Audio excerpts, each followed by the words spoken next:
Alright, so you guys might be thinking, why does Joe have a baseball glove? Does he like baseball? No, I don't. Is it about my 5th grade championship season with my 167 batting average? No. Actually, this was given to me by my Uncle Donald. He was a cancer patient when I was in 7th grade, and he really helped me a lot with my relationship with my dad. Donald, so I call him my uncle. My dad called him my uncle, but really he was just my dad's best friend growing up. You know, he was a 6'5", tall black guy. Sometimes we'd go to the grocery store, and he would the kid bagging groceries. He'd be doing it, and my Uncle Donald would be like, "Get out of the way! I know how to do this." And I used to do it all the time when I was little. Or my dad told me this story one time. So him and my Uncle Donald went to a concert together.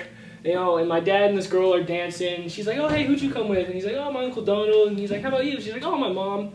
And she looks over and she sees her mom. She's like, "Who's my mom dancing with?" And he's like, "Oh, that's my friend Donald." So, Donald, he was the kind of guy that always looked for, find a way to have a good time and anytime there was trouble, he was always trying to find a way to get out of it. And that really spoke a lot to my dad. A lot of the things he grew up watching Donald do is that's what he tried to teach me once our relationship started to develop as a father-son. So my mom and my dad, they actually got divorced when I was really young, and after they got divorced, I didn't see my dad for months. And after that, he'd do the occasional visits, take me out to ice cream or something. We never really did much. He liked to go to my sports games, but other than that, it was kind of like I was better than you at this and this. I moved in with them right before my 7th grade year, and it was we didn't really. So I was actually the only kid my dad ever lived with. All his other kids, it's always he had a kid with another lady, and he would always leave.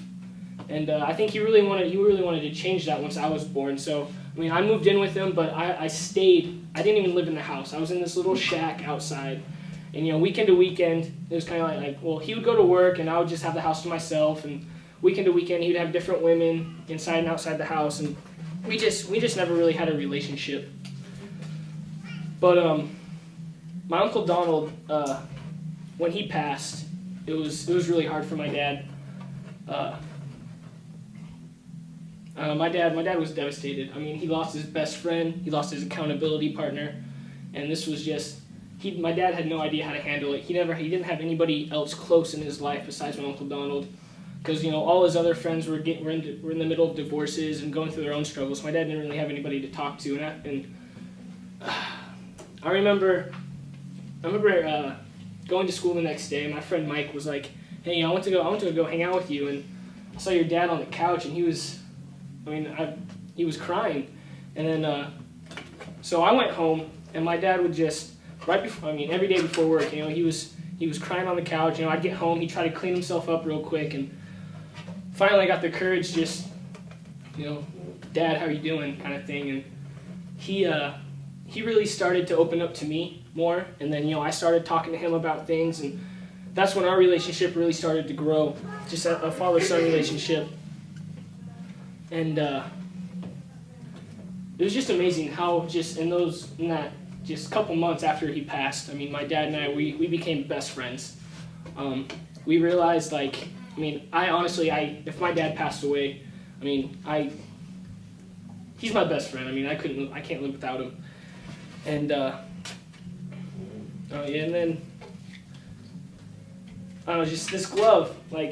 I remember when there was a note in it my Uncle Donald wrote, and just when my dad gave it to me and told me it was from my Uncle Donald, every time I look at the glove, I think of Donald, and I think of the pain my dad went through, and I think of the pain I might go through if I lost my dad, because he's my best friend.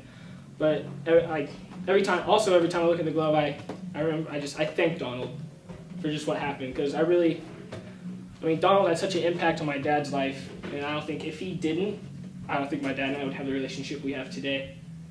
And that's why I really respect Donald. That's it.